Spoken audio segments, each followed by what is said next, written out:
Hello my dear students, welcome to my YouTube channel again. इस video में मैं आपको पढ़ाने जा रहा हूँ विटिक रिएक्शन। ऑर्गेनिक केमिस्ट्री का विटिक रिएक्शन बहुत इंपॉर्टेंट रिएक्शन में से एक है। विटिक रिएक्शन एक एक्सीलेंट मेथड है जिससे हम लोग एल्डिहाइड और कीटोन से अल्कीन बनाते हैं। एक्सीलेंट मेथड है यह रिएक्शन। हमारे एल्डिहाइड और कीटोन का भी सुपर्ब रिएक्शन है और अल्कीन के प्रिपरेशन का भी बेस्ट मेथड है। राइट, तो चलो देखते हैं हमारा विटिक रिएक्शन होता क्या है। सबसे पहले हमारा विटिक रिएक्शन के लिए विटिक रिएजेंट जानना जरूरी है। Wittig reagent,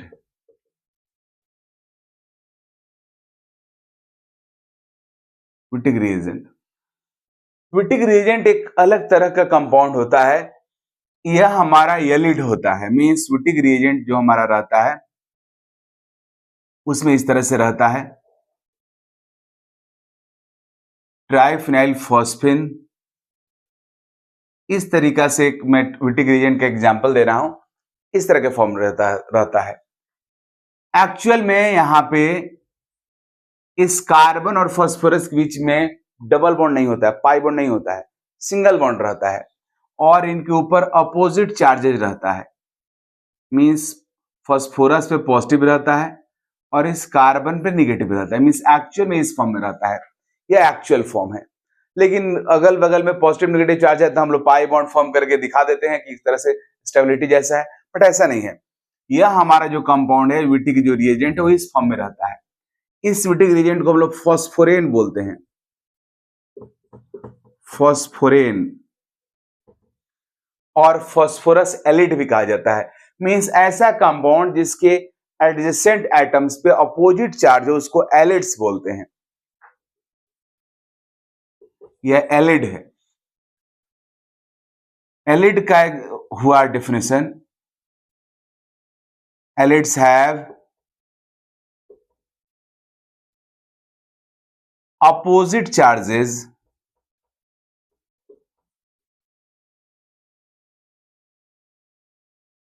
at adjacent atoms.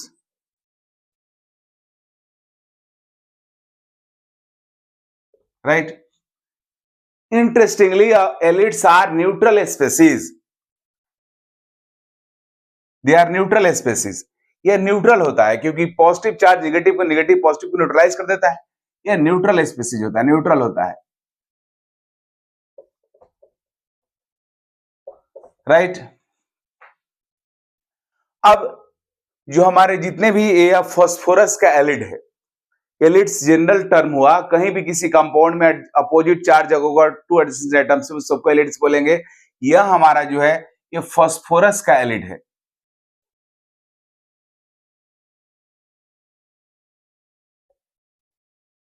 Right, phosphorus एलिड ही इस रिएक्शन का विटिक रिएजेंट होता है। मींस विटिक रिएजेंट हमारा एक फास्फोरस एलिड होता है। यहाँ पे यह CH2 जो देख रहे हो, इस CH2 में के कार्बन पे हाइड्रोजन की जगह पे तुम्हारा कोई दूसरा अल्काइल भी हो सकता है। मींस हमारा विटिक रिएजेंट ये भी हो सकता है PPH3 प्लस CH तुम्हारा R हो सकता है, हमारा PPH3 plus C minus R dash हो सकता है। राइट, मीन्स ये सब हमारा एलिड्स है, ये सब के सब हमारा विटिक रिएजेंट है। ये तीनों ही हमारा विटिक रिएजेंट है, कोई भी हो सकता है हमारा, ये सब विटिक रिएजेंट है।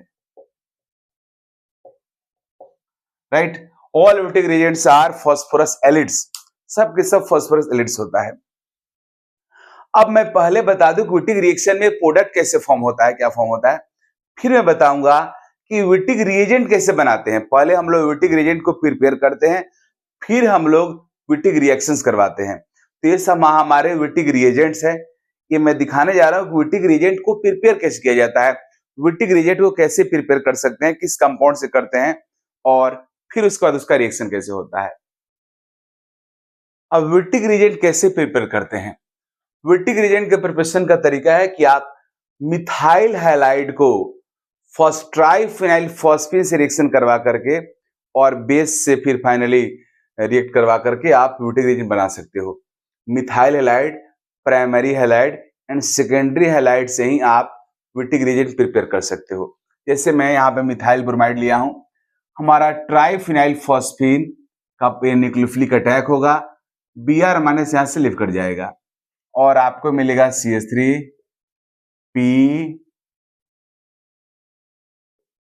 PH3। फास्फोरस से पॉजिटिव आ जाएगा क्योंकि फास्फोरस अपना लोन पे डोनेट करे कि इससे कार्बन से बॉन्ड फॉर्म किया है और यहां से Br माइनस आपका बाहर निकल जाएगा। अब फास्फोरस से पॉजिटिव चार्ज आ गया इसलिए कंपाउंड हमारा अनस्टेबल हो जाएगा। फास्फोरस के ऊपर पॉजिटिव बहुत देर बर्दाश्त होगा नहीं। अगला स्टेप में हम लोग बेस लाते हैं, बेस B माइनस। बेस क्या करता है, ये जो कार्बन है देख रहे हो जो फास्फोरस से कनेक्टेड है, इसके H प्लस को बाहर निकाल लेता है क्योंकि इस कार्बन के ऊपर हाइड्रोजन जो है एसिडिक हो जाता है। क्यों?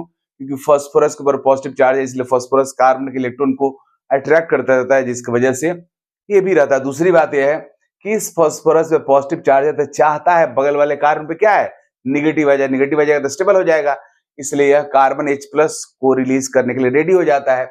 और इस तरीका से यहाँ पे आप देख रहे हो वन जो हाइड्रोजन इसका है इसके ऊपर बेस का अटैक होता है और ये बेस H प्लस बन के बाहर निकल जाता है। बेस H प्लस को बाहर निकाल लिया BH और इस तरीका से कार्बन में नेगेटिव आ गया CH2 माइनस और PH3 प्लस और ये हमारा बन गया क्या, फास्फोरस एलिड बन गया और यही हमारा रिएजेंट होता है।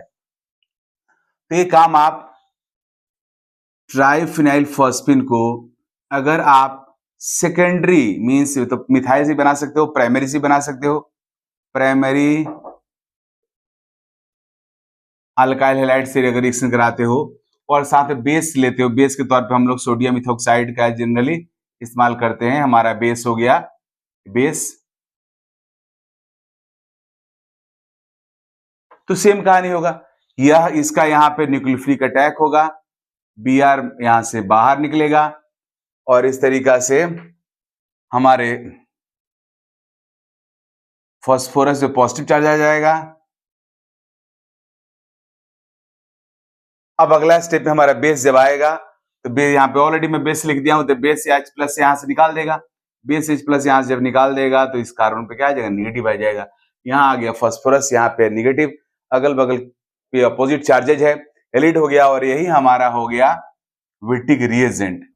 तो कंफर्म विटिक रिएजेंट बनाने के लिए जिस कार्बन पे हैलोजन लगा रहेगा उस कार्बन पे कम से कम 1 हाइड्रोजन होना चाहिए, तभी तो H प्लस बन के बाहर निकलेगा। इसलिए हमारा विटिक रिएजेंट का प्रिपरेशन मिथाइल हैलाइड से हो सकता है, प्राइमरी अल्काइल हैलाइड से हो सकता है, सेकेंडरी अल्काइल हैलाइड से हो सकता है,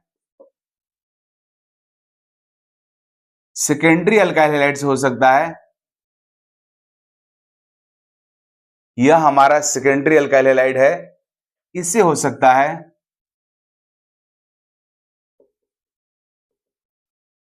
यह हमारा यहां पे इस पे अटैक करेगा, Br यहां से लीव कर जाएगा,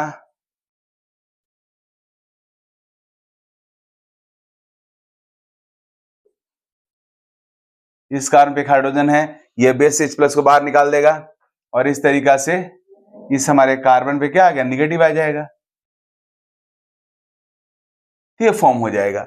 लेकिन अगर आप टर्शियरी लोगे, टर्शियरी अल्काइल हैलाइड अगर आप लेते हो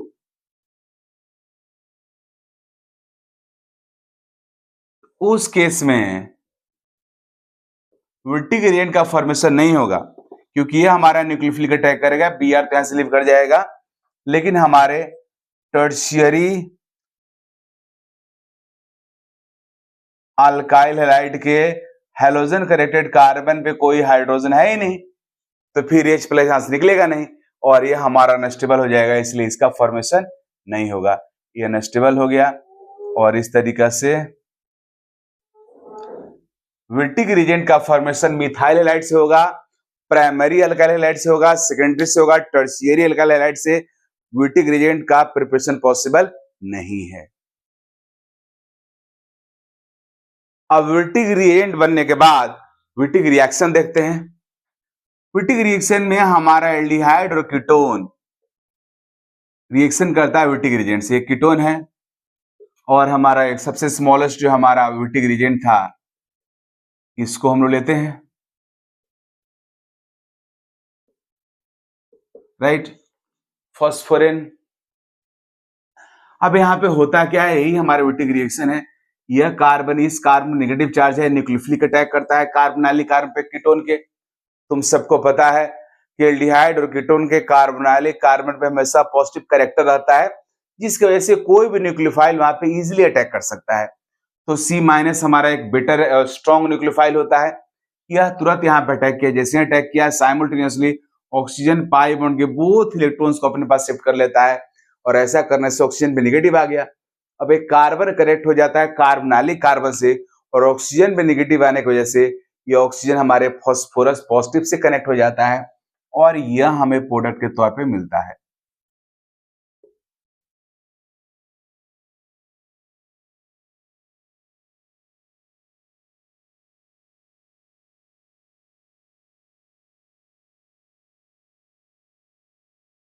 राइट, तो फास्फोरस से पॉजिटिव चार्ज था, ऑक्सीजन में नेगेटिव चार्ज था, इनका नेगेटिव इनका पॉजिटिव खत्म हो गया, फॉर्म हो गया।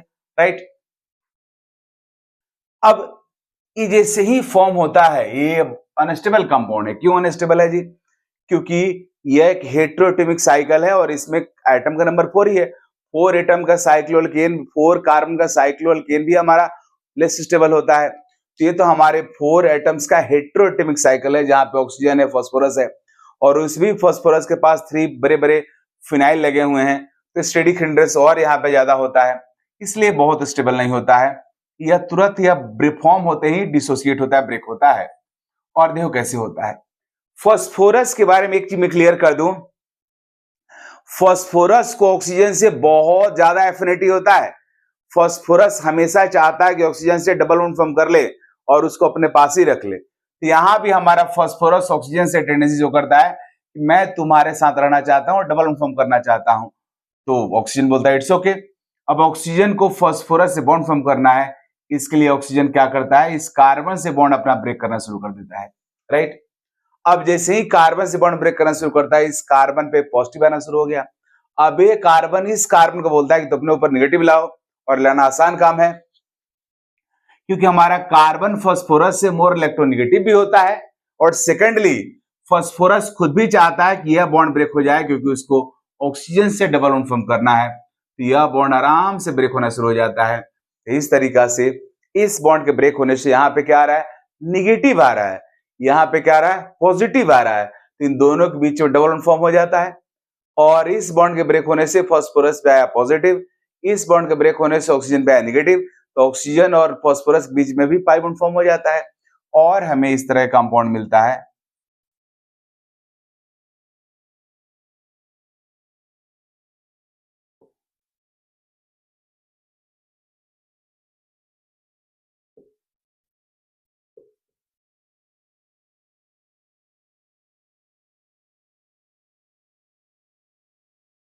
राइट, लेकिन इस स्टेप को, इसको फॉर्म होने से पहले एक और छोटा सा स्टेप होता है जो मैं आपको बताना चाहूंगा, क्योंकि वो स्टेप तो मैं डायरेक्ट ले दिया, उससे पहले भी एक स्टेप फॉर्म होता है जो इस रिएक्शन का एक तरह से इंटरमीडिएट प्रोडक्ट कहलाता है। एक्चुअल में ये जो मैं फॉर्म किया, इससे पहले ये फॉर्म होता है, लेकिन इसका स्टेबिलिटी बहुत कम है, तुरंत फिर इसमें कन्वर्ट होता है। इसको हम लोग बीटेन बोलते हैं, इंटरमीडिएट प्रोडक्ट होता है इस रिएक्शन का। अब बीटेन क्या होता है, तो बीटेन और ज्यूटेरायन, ऑक्सीटेन भी इसको बोलते हैं, ऐसा स्पीसीज जिसके नॉन एडजेसेंट एटम पे अपोजिट चार्जेस हो, उसको बीटेन बोलते हैं, ऑक्सीटेन भी बोलते हैं, और ज्यूटेरायन भी बोलते हैं। यह ज्यूटेरायन भी हुआ, ज्यूटेरायन भी बोलते हैं, और ऑक्सीटेन भी बोलते हैं, और बीटेन भी बोलते हैं। ऐसा स्पीसीज जिसमें अपोजिट चार्जेस हो, लेकिन नॉन एडजेसेंट एटम पे, ऑक्सीजन और फास्फोरस है, मींस दोनों एडजेसेंट नहीं है, इसके बाद ये कार्बन है, ये एटम है, फिर ये एटम है, फिर ये आया। तो ऐसा स्पीसीज जिसके एडजेसेंट एटम्स पे अपोजिट चार्जेस हो, उसको बोलते हैं हम लोग हैलिड्स। और ऐसा स्पीसीज जिसमें नॉन एडजेसेंट एटम से अपोजिट चार्जेस, उसको बोलते हैं हम लोग बीटेन बोलते हैं, ऑक्सीटेन बोलते हैं, और ज्यूटेरायन बोलते हैं। तो पहले ये ज्यूटेरायन फॉर्म होता है, फिर हमारा O- और P फास्फोरस प्लस कनेक्ट होकर बन जाता है अगला स्टेप में, लेकिन ये भी स्टेबल होता नहीं है, इसको ऑक्सा फॉस्फेटेन बोलते हैं। अगला स्टेप में होता क्या है कि फिर यह फास्फोरस ऑक्सीजन से डबल बॉन्ड फॉर्म करना चाहता है, इसका एफिनिटी ऑक्सीजन से बहुत ज्यादा होता है, तो फास्फोरस से आता है ऑक्सीजन से डबल बॉन्ड, तो ऑक्सीजन क्या करता है कि इस बॉन्ड को ब्रेक करना शुरू कर देता है। जैसे ही ऑक्सीजन इस बॉन्ड को ब्रेक करना शुरू करता है, हमारे कार्बन में पॉजिटिव आ रहा है, तो ये कार्बन इस कार्बन को बोलता है तो अपने पास नेगेटिव लाओ, और ये मुश्किल काम नहीं है, क्योंकि कार्बन हमारा फास्फोरस से मोर इलेक्ट्रोनेगेटिव भी होता है, और फास्फोरस खुद भी चाहता है कि ये बॉन्ड ब्रेक हो जाए, क्योंकि इसको ऑक्सीजन से मल्टीपल बॉन्ड फॉर्म करना है। यह कार्बन बहुत इजीली बॉन्ड ब्रेक कर लेता है, और बॉन्ड ब्रेक करने से यहाँ नेगेटिव आया, यहाँ पे पॉजिटिव आया, इनके बीच में डबल बॉन्ड फॉर्म हो जाता है और आपको अल्किन मिल जाता है।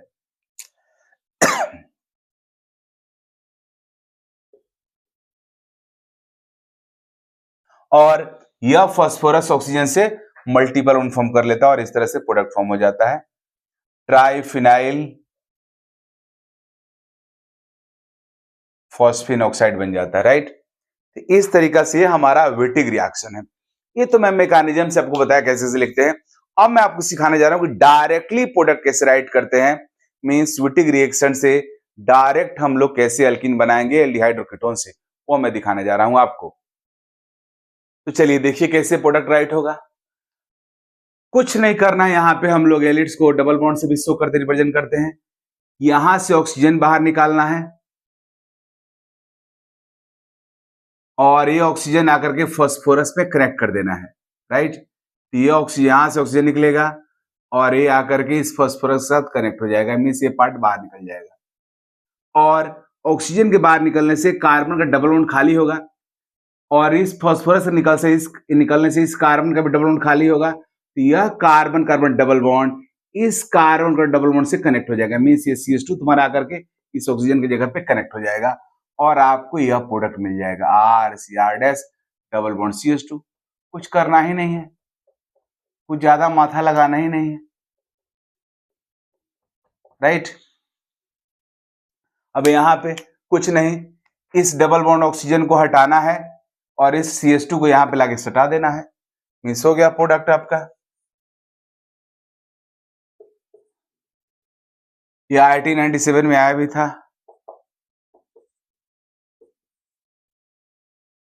यहां पे आइए, इस बार हमारा ये जो कीटोन है और ये हमारा जो एलिड है, फास्फोरस एलिड है, यह जाके इसमें कनेक्ट होगा।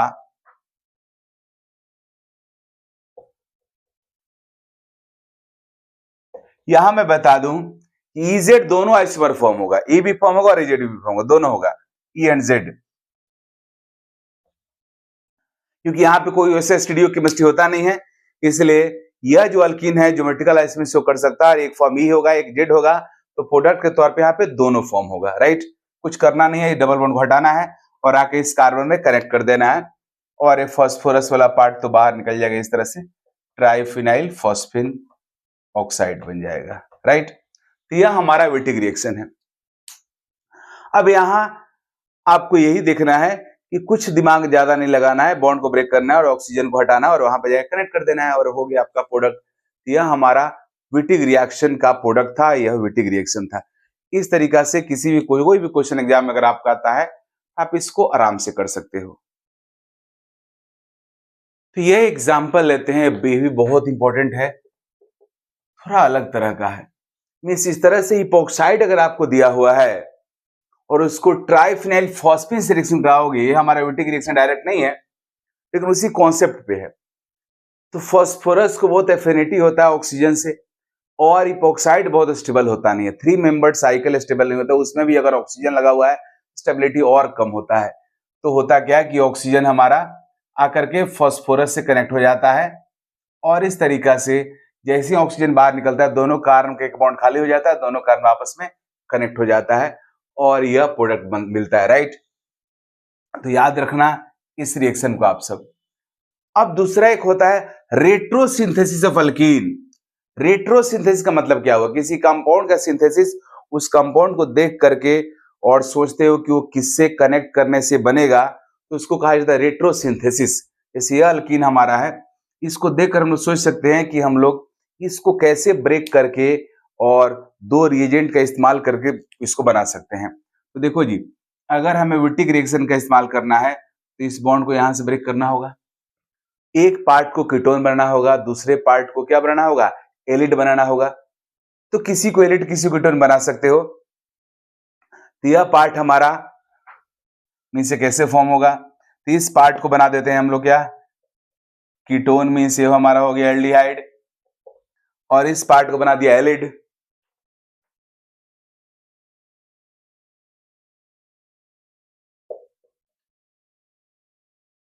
अब बन जाएगा, इससे रिएक्शन कराओगे, इन दोनों को रिएक्शन करवाओगे तो यह अल्कीन आपको मिल जाएगा। मींस क्योंकि ये पार्ट हट जाएगा और एक कार्बन आकर के इस कार्बन डबल बॉन्ड में कनेक्ट हो जाएगा और ये अल्कीन आपको मिल जाएगा। इस तरीका से किसी कंपाउंड का सिंथेसिस अगर इस तरह सोचते हो कि उसको कैसे ब्रेक करके किससे कनेक्ट करके बनाएंगे, तो इस प्रोसेस को कहा जाता है रेट्रोसिंथेसिस मेथड, राइट। तो यह हमारा हुआ विटिक रिएक्शन और ये बहुत इंपॉर्टेंट रिएक्शन है। बहुत बहुत धन्यवाद आपको वीडियो देखने के लिए और इससे बेनिफिट लेने के लिए।